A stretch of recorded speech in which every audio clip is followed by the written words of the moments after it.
everyone, welcome to the 10-minute revision series. Today we are going to begin with the prose The 100 Dresses, Part 1, written by Elbsor Esther. If you want a line-by-line detailed explanation and an in-depth analysis of this lesson, click on the link above. Let's get straight into the video now. This story is based on the author Elbsor Esther's real-life experiences as a Polish immigrant. Her family moved from Poland to America in search of a good job and money, just like thousands of other people who ran away from Poland, escaping wars and famine. The main character in the story is a schoolgirl named Wanda Petronsky. She is a Polish girl who faces discrimination in the hands of her classmates because she is different from them and lives in a poor neighborhood. According to them, her name is funny and she has a poor dressing sense. There are other two girls in her class called Peggy and Maddie who bully Wanda daily by asking her about the number of dresses and shoes she owns. Let's get straight into the story now. The story begins on a Monday. We are introduced to a girl called Wanda Petronsky who is absent from school that day. Although Wanda is a quiet girl, she sits in the last row in the corner seat in room number 13 along with the naughty boys. Wanda has a crooked smile and she lives in Boggins Heights, a poor area. She comes to school with mud on her shoes. So we are told that Wanda is absent from her class that day. She sits in one corner in the last seat along with the mischievous boys and lives in Boggin Heights, a poor area. Right? Peggy and Maddie, Wanda's classmates, sit in the front rows along with other intelligent children. Peggy is a rich girl who has a lot of beautiful clothes. Maddie is her best friend. Although they never talk to Wanda in class, but on Wednesday, they both notice that she has been absent for 3 days. So Peggy and Maddie, although they never pay attention to Wanda in class, but on Wednesday morning, they keep waiting for her before school. She doesn't turn up. And this makes Peggy and Maddie late for school. And that's why they notice that Wanda is absent from the class for 3 days. As the story moves ahead, we learn that Wanda is a quiet girl who wears the same faded blue dress to school every day. Her classmates think that her name is funny. Wanda has no friends, so she walks to the school on her own. Peggy and Maddie wait for her before and after school hours to bully her and to have fun with her by asking her questions in a mocking tone. So Wanda is a loner who doesn't have any friends. She doesn't have a lot of dresses either. She wears the same dress every day. The girls think that they are having fun with Wanda. So let's see what kind of fun they have with Wanda. They stop Wanda and ask her the same question every day. How many dresses do you have in your closet? They ask her. Wanda replies, 100. The girls laugh at her answer and continue asking other such questions in a mocking tone.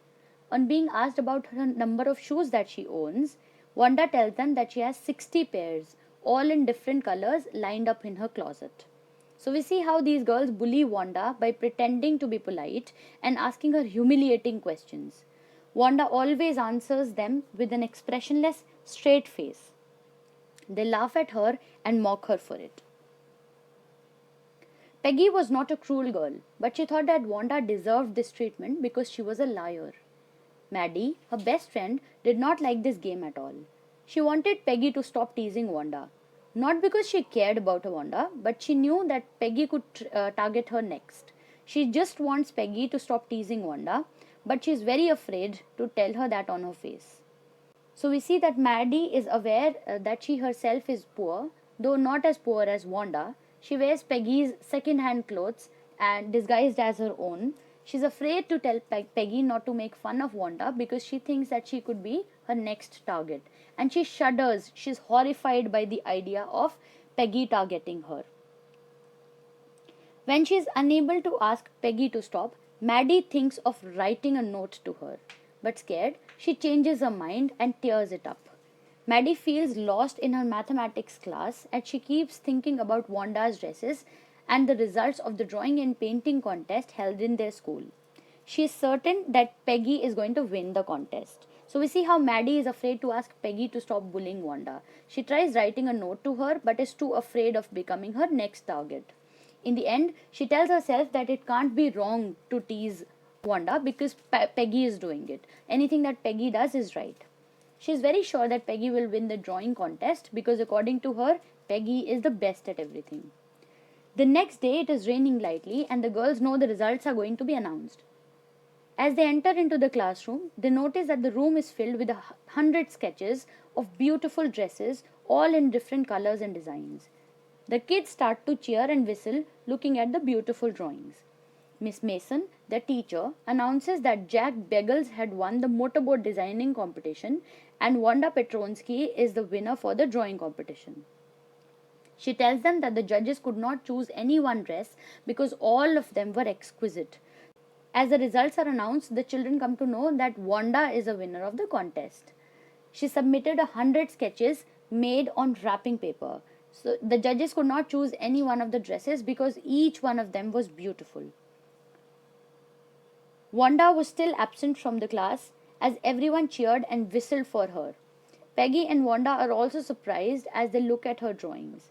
Peggy realizes that she never expected Wanda to be such a good artist. She knows that she always discredited and misjudged her because she was poor. But Wanda indeed owned 100 dresses. So we see how Wanda surprised everyone, including Peggy, who always bullied her. Now let's analyze the main themes of the story. The first one is stereotyping. It is the act of creating a set of opinions or image of a person in one's head. We start treating people based on our stereotypes, so we don't give them the chance to express who they actually are. Since Wanda is poor, her classmates expect her to have no dresses and to have no creativity. They are very surprised to find out that she can sketch so well. The second theme is discrimination. To discriminate means to treat differently. It is related to stereotyping. It stems from stereotyping. When people do not fit into our stereotypes, when they try to be different from our expectations, we discriminate against them. We treat them differently. Wanda is bullied by her classmates for her different name, her dressing sense, and her poor status. Discrimination, like I said, stems from being different from her peers. The third theme is bullying. The girls keep on saying that they're having fun with Wanda, but this fun is nothing but bullying. They make fun of her and her dressing sense by asking her questions and humiliating her daily. They laugh at her answers on her face. So that's it for this video. Thank you for watching.